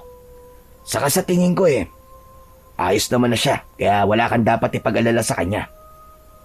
Ano palang pwede kong gawin dito para tulungan ka? Tulungan mo na lang ako magdilig, kuya, pagkatapos ay pwede na tayong umuwi. Kinuha ni Esteban ang isang timba at nilagyan nito yon ng tubig mula sa maliit na balon. Saka ito nagsimulang magdilig ng mga gulay. Biglang bumalik sa alaala ni Tomas ang pinag-usapan ni na Esteban at Lolo Rodolfo nung gabi matapos makipaglaban ng mga ito sa mga aswang. Kuya Esteban, sandali. Narinig ko yung pinag-usapan niyo ni Lolo nung nakaraang gabi. Yung tungkol dun sa Maywagan Sumpit. Yun ba? Narinig mo pala kami. Alam mo, sa totoo lang, ay hindi ako makapaniwala na may ganun sandata palang pamilya nyo. Biruin mo, kung makukuha yun ni Lolo Rodolfo, sigurado ko na lahat ng mga aswang na makakaharap niya ay mapapatay niya sa napakadaling paraan lang. Yun nga lang, ang sabi niya ay sinubukan niyang kunin na Maywagan Sumpit na yon. Pero hindi siya nagtagumpay. Ibig sabihin, hindi daw siya ang karapat-dapat. Mga kadugo niyo lang daw kasi ang pwedeng maging tagapangalaga nun eh. Sa totoo lang, nagtatampo ako kay Lolo eh. Kasi hindi niya sinabi sa akin ang tungkol sa Maywagan Sumpit na yon. Parang sobrang sigurado na siya kagad na hindi ko yun makukuha. Ba't di mo subukang kunin? Ayoko na makinig sa mga sinasabi mo, kuya. Palagi naman ako napapahamak eh. Ano ka ba? Isipin mo na lang, kapag nakuha mo Maywagan Sumpit, sigurado ako na magbabago kagad ang tingin sa'yo ni Lolo Rodolfo. Nakaisa pa, malakas talaga ang kutob ko eh, na ikaw ang susunod na tagapangalaga nun. Kasi ikaw na lang ang natitirang apo ni Lolo Rodolfo eh. Kaya kung ako sa'yo, susubukan kong kunin yung Maywagan Sumpit na yon. Malay mo naman, di ba? Saka, wala namang mawawala sa'yo kung susubukan mo. Pero paano ko naman yun makukuha? Paniguradong may mga dapat pang gawin para makuha yun. Alam ko kung paano. Ha? Paano mo naman nalaman, kuya? Kinausap ko kagabi si Lolo Rodolfo habang tulog ka na. Ang sabi niya ay kailangan mong patakan ng sarili mong dugo yung bunganga ng bulkan. Tapos, kung ikaw ang karapat-dapat, ay lilitaw ang Maywagan Sumpit at saka mo yun makukuha. Ano? Gusto mo bang kunin yun? Ewan, hindi ko alam, kuya.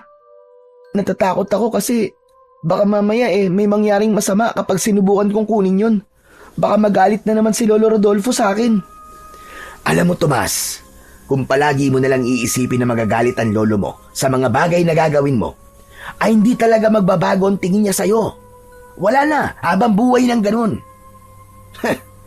Basta, naniniwala ako na ikaw lang ang hinihintay ng Maywagan Sumpit. Sigurado ko na ikaw ang susunod nun na tagapangalaga. Hindi na muna nagsalita si Tomas at pinagpatuloy niya ang pagdidilig sa mga gulay. Pero sa isip niya ay patuloy niyang pinag-isipan ang mga sinabi ni Esteban.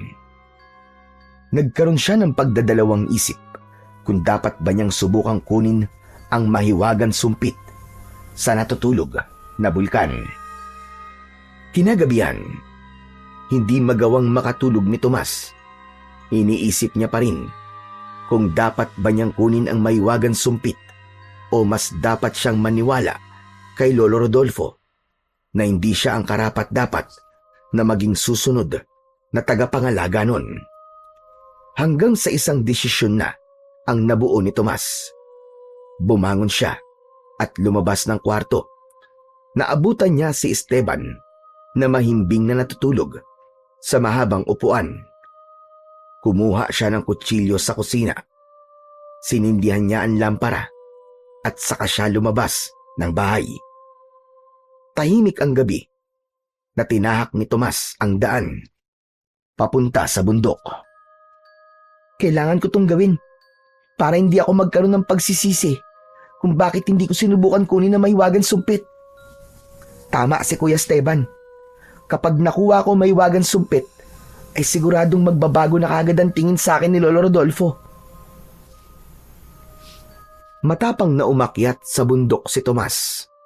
Alam niya ang daan papunta sa pinakamataas na bahagi ng bundok dahil nung buhay pa ang Kuya Dennis niya ay madalas silang nagtutungo roon upang pagmasdan ang kabuuan ng kanilang baryo. Para sa ito, Kuya Dennis. Gusto kong hindi masayang ang pagliligtas mo sa buhay ko. Patutunayan ko sa lahat, lalo na kay Lolo, na kaya ko ring maging kagaya mo. Makalipas ang halos 1 oras, ay malapit na si Tomas sa pinakamataas na bahagi ng bundok. Mula roon ay tanaw na tanaw niya ang kanilang baryo at ang iba pang lugar na kalapit nun. Sa kabila ng pagod na kanyang nararamdaman, ay hindi siya huminto sa paglalakad. Matibay ang determinasyon niyang marating ang kinaroroonan ng mahiwagang sumpit. Hanggang sa nakarating na si Tomas sa kanyang destinasyon, agad na bumungad sa kanya ang patay na bulkan. Sumilip siya sa butas nun at may kakaibang mainit na hangin ang bumuga sa kanyang muka na naging dahilan para tumaas ang kanyang balahibo sa buo niyang katawan. Kung naririnig mo man ako, tagapagbantay ng mahiwagang sumpit. Gusto kong ipaalam sa'yo na susubukan kong kunin ang mahiwagang sumpit. Kung ako ang karapat-dapat, ay hayaan mong mapunta ang sandatang yun sa akin. Nakikiusap ako sa'yo. Pikit matang hiniwaan ni Tomas ang kanyang kaliwang palad gamit ang kutsilyo na kanyang dala. Ipinatak niya sa mismong bunganga ng bulkan ang kanyang dugo. Tiniis niya ang sakit at hapdi na lumukob sa kanya. Naghintay si Tomas ng susunod na mangyayari. Lumipas ang ilang minuto pero walang mahiwagang sumpit ang lumitaw sa bunganga ng bulkan. Bumagsak ang balikat ni Tomas. Wala talaga. Tama nga si Lolo Rodolfo. Hindi akong karapat-dapat na maging susunod na tagapangalaga ng mahiwagang sumpit. Pero hindi bale. Ang importante ay sinubukan ko kaysa wala akong ginawa. Tumalikod na si Tomas para bumaba ng bundok.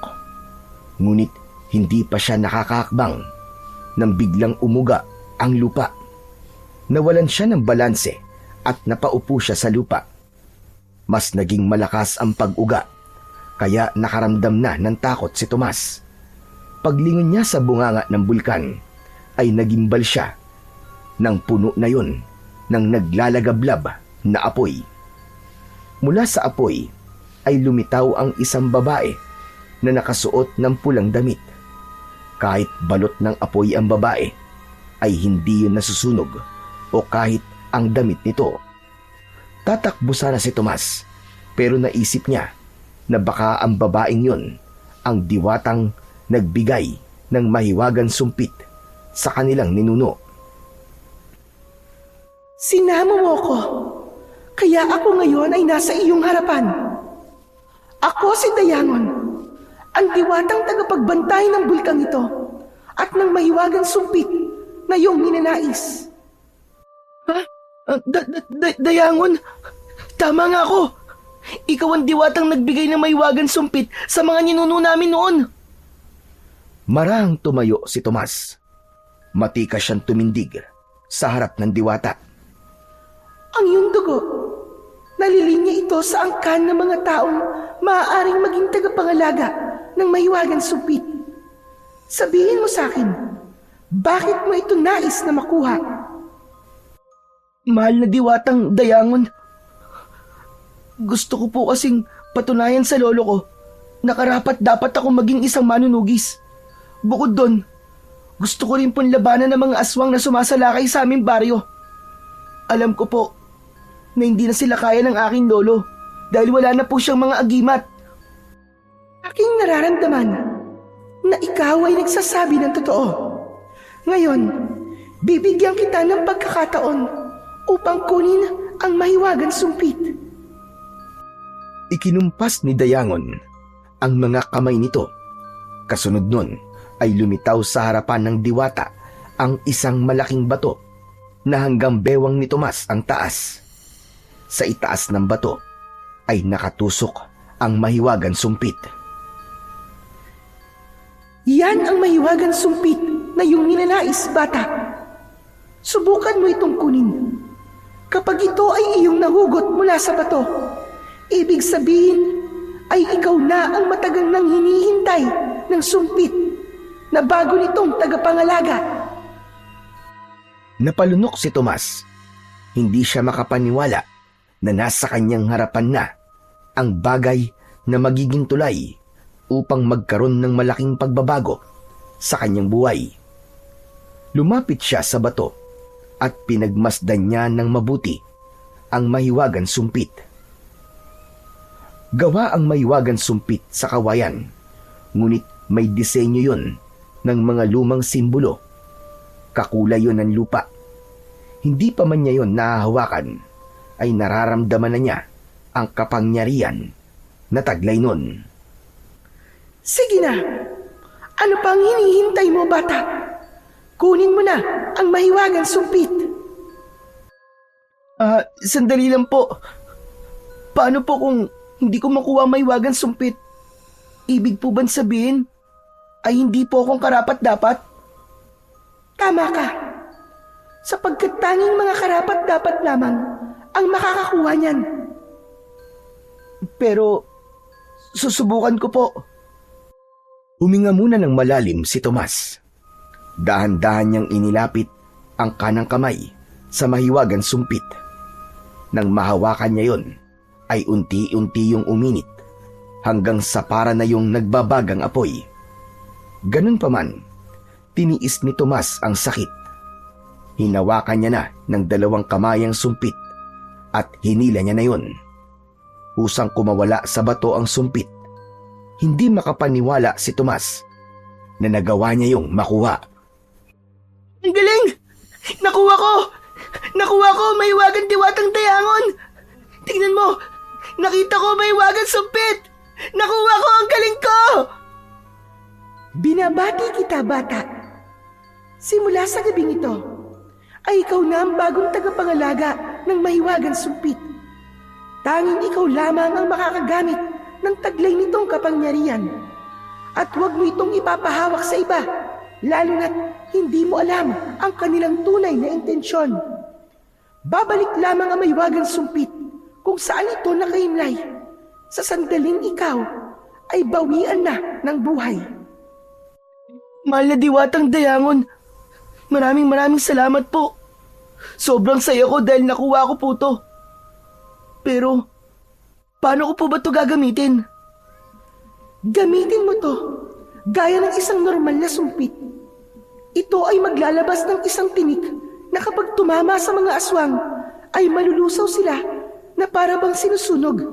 Hindi lang ang kanilang katawan, kundi maging ang kanilang mga kaluluwa. Ngunit iyong tatandaan na maaari mo lamang itong gamitin sa kabutihan at pagtulong sa nangangailangan. Babawiin ko sa iyo ang mahiwagang sumpit sa sandaling gamitin mo yan sa bagay na labag sa aking batas. Huwag po kayo mag-alala, mahal na diwatang dayangon. Hindi ko po kayo bibiguin. Maraming salamat po talaga sa inyo. Sige na, humayo ka na at aking ipagdadasal ang iyong tagumpay sa bawat laban na iyong kakaharapin.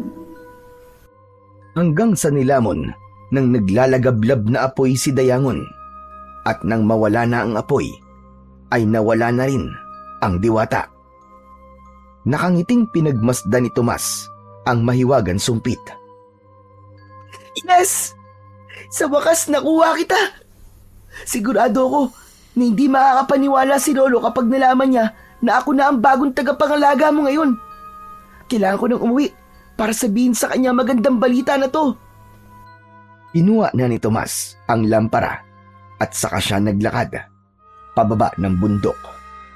Bahagyang mabilis ang paghakbang niya dahil hindi na siya makapaghintay na sabihin kay Lolo Rodolfo na hawak na niya ang mahiwagang sumpit.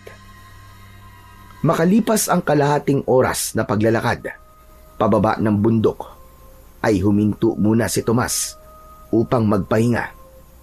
Masyadong naging mabilis ang paglalakad niya dahil sa kasabikang makauwi agad siya sa bahay. Ngunit habang nakatayo, ay may narinig si Tomas na kaluskos sa kung saan. Naalarma siya nang may nakita siyang bulto ng isang tao na paakyat sa bundok. Habang papalapit ang taong yun, ay doon nalaman ni Tomas na yun ay walang iba kundi si Esteban. Nagmamadaling lumapit si Tomas kay Esteban.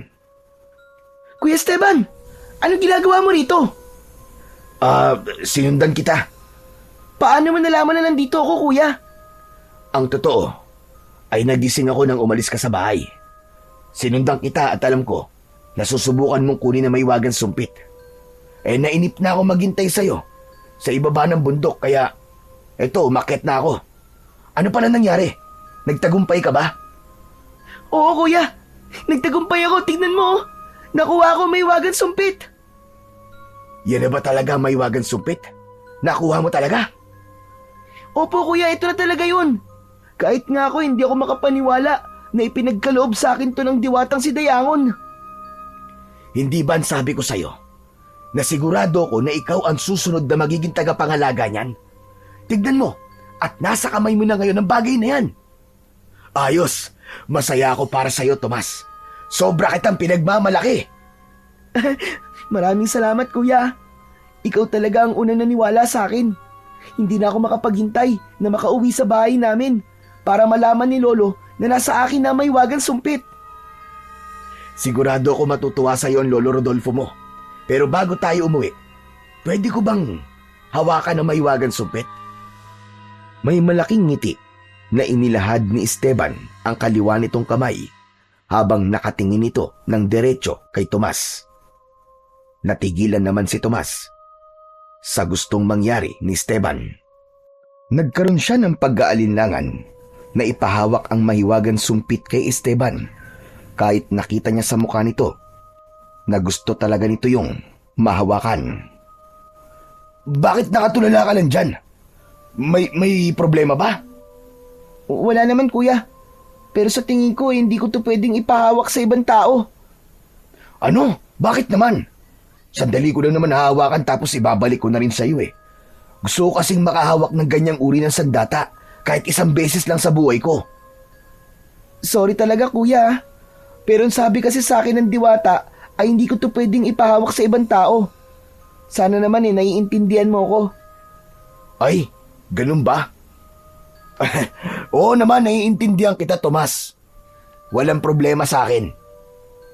Salamat, kuya. Hindi ka naman galit o nagtatampo kasi hindi ko pinagbigyan ng gusto mo. Ano ka ba?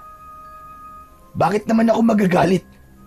Kung yan ang bilin sa'yo ng diwata, dapat sundin mo yun. O ano, tara na.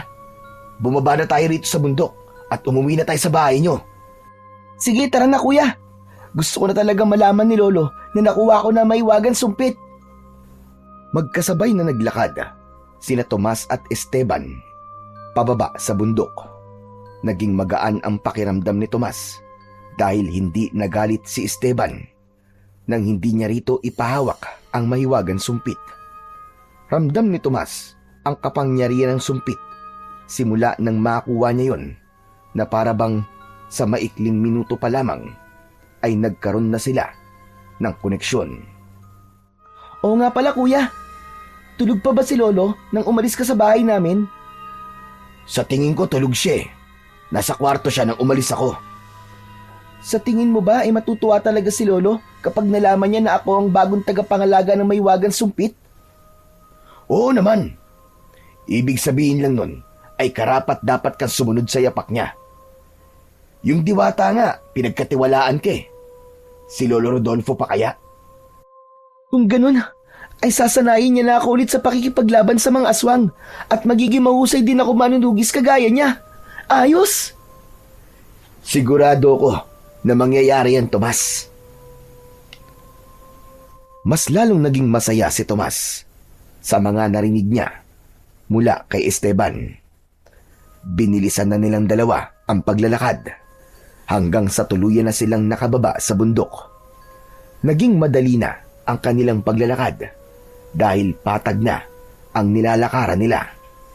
Nang nakarating sila sa mismong baryo, ay nagtaka si Tomas dahil tila nagkakagulo ang mga tao. Ano nangyayari, kuya? Bakit lahat ng mga tao ay nasa labas? Hindi ko alam. Nung umalis naman ako kanina wala sila riyan eh. Hindi kaya may mga aswang na umaatake habang nasa bundok tayo? Sa tingin ko wala naman. Pero umuwi na muna tayo. Sigurado ako na si Lolo Rodolfo ang makakasagot sa mga tanong natin. Biglang kinabahan si Tomas sa isang bagay na hindi niya pa alam. Nang sandaling yun, kung kaya lang niyang lumipad para mabilis siyang makauwi, ay ginawa na niya.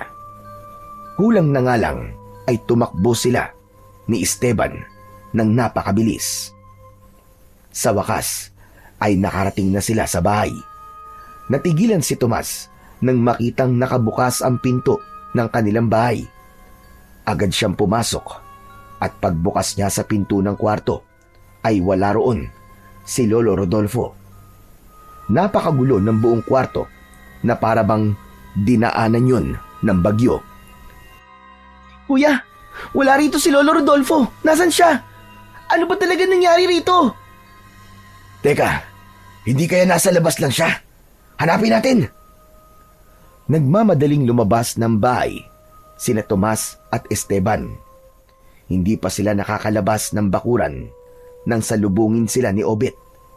Bakas sa mukha ni Obet ang labis na pag-aalala na nagpatindi ng kaba ni Tomas.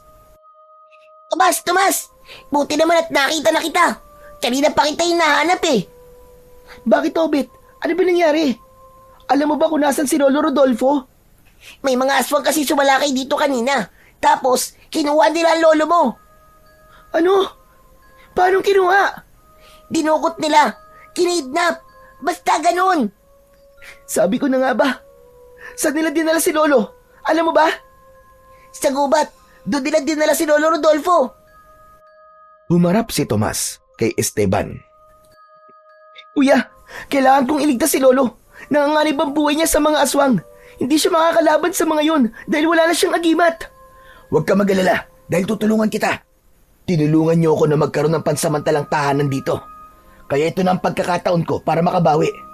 Sandali lang, kukuha lang ako ng itak. Muling pumasok sa bahay si Esteban. Matapos yun, ay muling kinausap ni Obet si Tomas. Tama ba ang narinig ko? Iniligtas mo si Lolo Rodolfo? Oo, Obet. Wala nang ibang pwedeng magligtas sa kanya kundi ako. Nako naman, paano kung mapahamak ka? Wala na akong pakialam. Basta ililigtas ko si Lolo. Bahala na kung ano mangyari sa akin.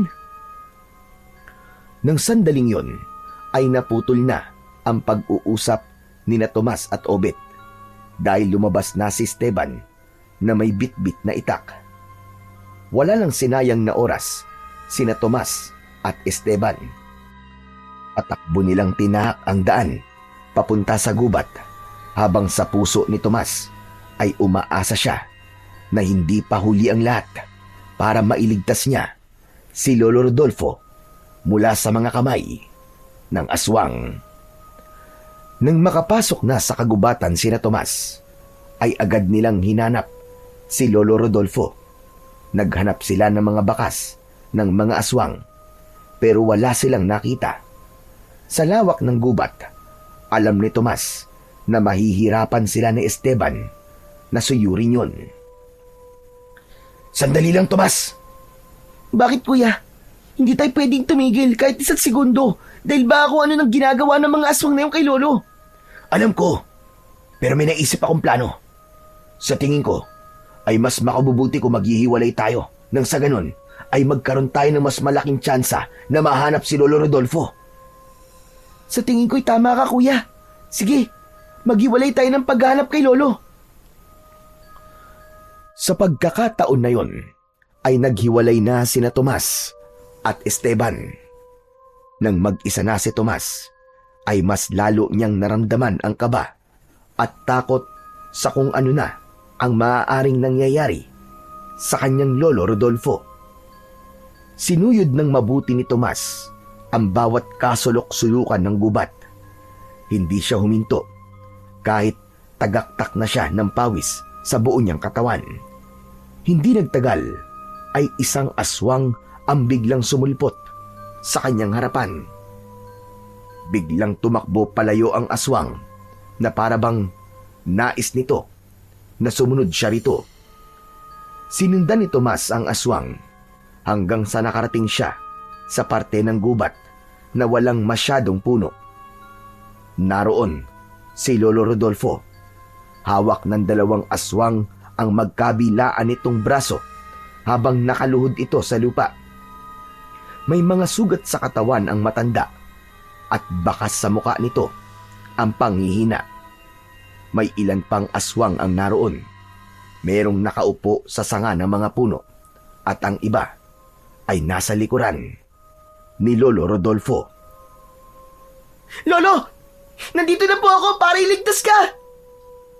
Hindi ka na dapat nagpunta rito, Tomas. Umalis ka na rito. Hayaan mo akong mamatay rito, tumakas ka na. Hindi, Lolo! Hindi!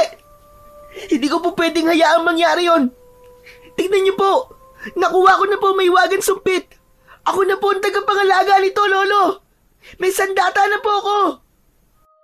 Hindi nakapagsalita si Lolo Rodolfo sa labis na pagkabigla nang makita nitong hawak ng kanyang apong si Tomas ang mahiwagang sumpit mula sa natutulog na bulkan. Iniligtas kita, Lolo! Pangako, ililigtas kita!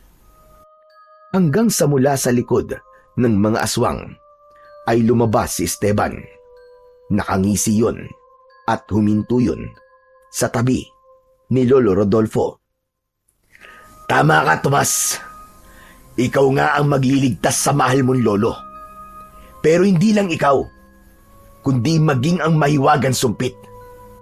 Teka, Kuya Esteban, anong ibig sabihin nito? Gusto mo bang ipaliwanag ko pa sa iyo ang lahat? Sige, hayaan mong sabihin ko sa iyo ang totoo. Ang totoo ay ako ang pinuno ng mga aswang na sumasalakay sa inyong baryo. Isa sa mga alagad ko ang siyang pumatay sa kapatid mo dahil alam kong magiging sagabal siya sa plano kong sakupin ang inyong baryo. Walang hiya ka. Pakawalan mo ako rito at tayo magharap. Hayop ka, demonyo ka! Biglang sinipa ni Esteban sa muka ang matanda na si Lolo Rodolfo. Lolo! Sira ulo ka! Huwag mo saktan ang lolo ko! Ang ayoko sa lahat ay yung sumisingit kapag meron akong sinasabi. Isa pang totoo ay pumasok ako sa buhay nyo para mas lalong magulo ang buhay nyong dalawa. Lahat ng mga ginawa at sinabi ko ay parte lamang ng aking mahusay na pagpapanggap. Pinilit ko kayong pag-awayin at ginawa ko ang lahat para magalit ka sa lolo mo, Tomas. Pero wala. Masyado ka talagang mabait. Kaya nang malaman kong tungkol sa Maywagan Sumpit, naisip ko na lang na kung mapapasa kamay ko ang bagay na yon, ay ako na ang magiging pinakamalakas na aswang dahil may hawak akong isang makapangyarihang sandata. Kaya Tomas, ibigay mo sa akin ang Maywagan Sumpit, kapalit ng buhay ng yun Lolo Rodolfo. Huwag! Huwag, Tomas! Huwag mo siyang pakinggan! Huwag mong ibibigay sa kanya mahiwagan sumpit, apo! Sa pagkakataon na yon, ay nagpalit na ng anyo si Esteban. Ipinakita na nito kung sino talaga ito.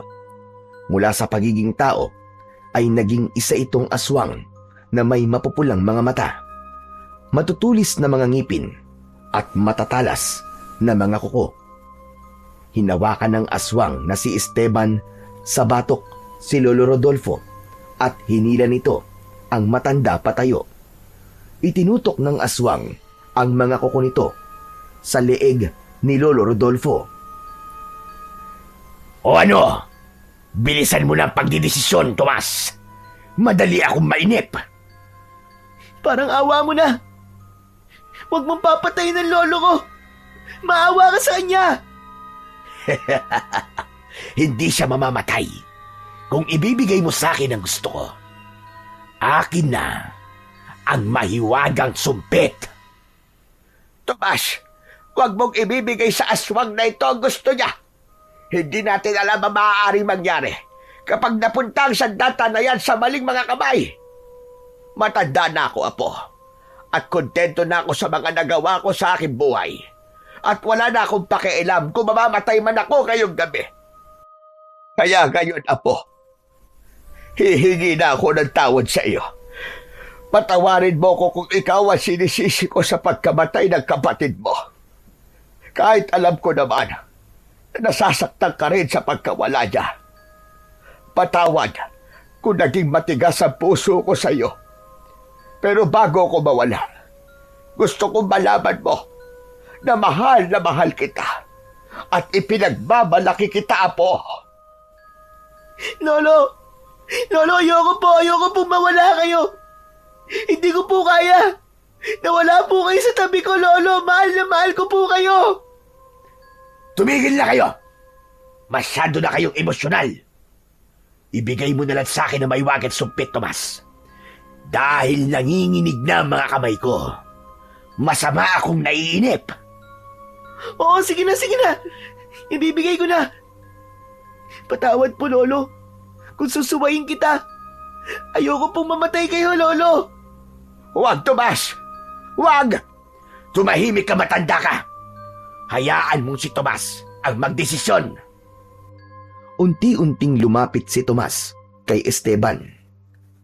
Walang ibang nasa isip niya ng sandaling yun, kundi ang iligtas ang kanyang lolo Rodolfo. Nang nasa harap na siya ni Esteban, ay nanginginig ang mga kamay na inabot niya rito ang mahiwagan sumpit. Agad yung kinuha ni Esteban at malakas itong tumawa. Maras nitong binitiwan si Lolo Rodolfo, kaya natumba yun sa lupa. Mabilis na nilapitan ni Tomas ang kanyang lolo. Hindi mo dapat ibinigay sa kanya mahiwagan sumpit, Apo. Sigurado ko na magiging malakas siya at madali niya lang masasakop ang baryo natin. Sorry po, Lolo, sorry. Pero ang gusto ko lang po ay ang mailigtas po kayo. Sa wakas, nasa akin na ang mahiwagan sumpit. Ngayon ko mapapatunayan na hindi lang mga kadugo mo, Rodolfo, ang maaaring gumamit nito. Sandali. Nararamdaman kong umiinit ang mahiwagang sumpit. Ibig bang sabihin nito ay tinatanggap na ako nito bilang bago nitong tagapangalaga? Matapos yung sabihin ng aswang na si Esteban, ay biglang nagliyab ang mahiwagan sumpit. Mabilis na gumapang ang apoy patungo sa braso nito hanggang sa buo nitong katawan. Labis na nagimbal ang lahat nang nilamon ng apoy na mula sa mahiwagan sumpit si Esteban. Umalingaw-ngaw ang napakalakas na sigaw ni Esteban sa buong kagubatan. Anong nangyayari? Bakit ako nasusunog? Tulungan niyo ako! Tulungan niyo ako! Tumakbo ng tumakbo si Esteban nang walang direksyon hanggang sa tuluyan na itong bumagsak sa lupa ng pasadsad. Patuloy itong nilamon ng naglalagablab na apoy hanggang sa halos maging abo na to. Hindi makapaniwala si Tomas sa nangyari. Ganun pa man, agad siyang tumakbo upang kunin ang mahiwagan sumpit. Nang mahawakan niya yon, ay doon na nagsimulang umatake sa kanya ang mga alagad na aswang ni Esteban, kahit na patay na ang pinuno ng mga ito. Lolo, ako na pong bahala sa mga aswang. Diyan lang po kayo. Gamitin mo ang mahiwagan sumpit. Ipakita mo sa kanila kung sino ka, Tomas. Sige, patayin mo lahat ng yan. Itinapat ni Tomas ang sumpit sa pinakamalapit na aswang at buong lakas niya yung hinipan.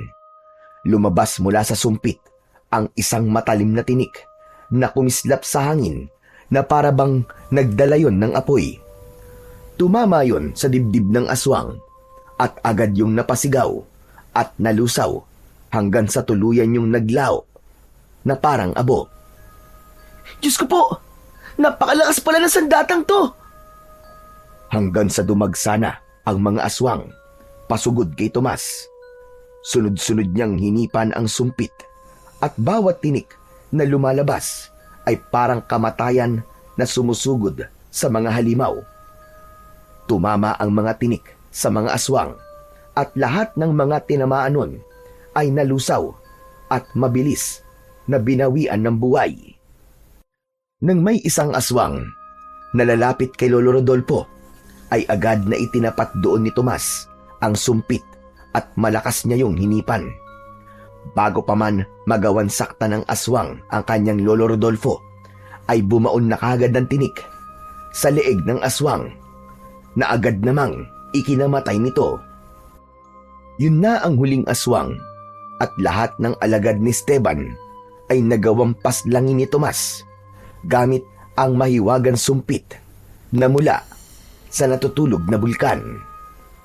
Nagulat si Tomas nang lapitan siya ni Lolo Rodolfo at mahigpit siya nitong niyakap. Apo, napakagaling mo. Maraming salamat sa pagliligtas mo sa buhay ko, Apo. Maraming salamat. Siyempre naman po, Lolo. Hindi ko po kayo pwedeng pabayaan. Mahal na mahal ko po kayo. Hindi lang ako makapaniwala na sa kabila ng hindi ko magandang pagtrato sa iyo, simula nang mamatay ang kapatid mo, ay iniligtas mo pa rin ako. Lo, tulad po ng sinabi ko, mahal na mahal ko po kayo at nauunawaan ko po kung bakit ganun na lamang po ang pagtrato niyo sa akin. Pero Lolo, nagtataka lang po ako kung bakit nasunog po si Esteban nang hawakan niya pong may wagang sumpit. Bakit po nangyari yun? Hindi ko rin alam ang kasagutan, Apo. Pero sa aking palagay, ay hindi maaaring hawakan ng may masamang intensyon ang sumpit na yan. Kaya gano'n ang nangyari kay Esteban. Nakita mo na ang mangyayari kapag naging gahaman ka sa kapangyarihan. Ang pagiging sakim niya sa lakas at kapangyarihan ang nagpahamak sa kanya at nagbulig sa dagat-dagatang apoy. Siguro nga po, ay ganun nga po ang kasagutan, Lolo. Pero mabuti na rin na wala na po si Esteban. Napakarami niyang ginawang pagsisinungaling para mas lalo pong lumayo ang loob natin sa isa't isa. Tapos na yun na po. Pero ngayon, nangangako ako sa iyo. Simula sa gabing ito, ay ipaparamdam at ibibigay ko sa iyo ang pagmamahal na nararapat para sa iyo. Patawarin mo ko sa lahat ng hindi magandang nagawa ko sa iyo, Tomas. Mapatawad mo sana ako. Lo, pinapatawad na po kita. Lo, mahal na mahal po kita. Simula noon, ay nagbago na ang trato ni Lolo Rodolfo kay Tomas. Naging mas masaya na sila dahil nabura na ang galit at paninisi sa puso ni Lolo Rodolfo. Sinimulan na rin itong sanayin si Tomas bilang paghahanda sa pagiging mahusay na manunugis ni Tomas pagdating ng panahon. Sa mga nangyari, ay natutunan ni Tomas na hindi lahat ng tao ay dapat pagkatiwalaan, lalo na ang mga hindi pa niya lubusang kilala at hindi niya alam ang tunay na intensyon sa kanya. Ang pagkakamaling yun kasi ang nagdala ng malaking panganib hindi lang sa kanila ng kanyang Lolo Rodolfo, kundi maging sa kanilang baryo. Sa kabila ng lahat, masaya si Tomas dahil nararamdaman na niya ang pagmamahal sa kanya ni Lolo Rodolfo na isang bagay na inakala niya na sa pangarap na lamang mangyayari.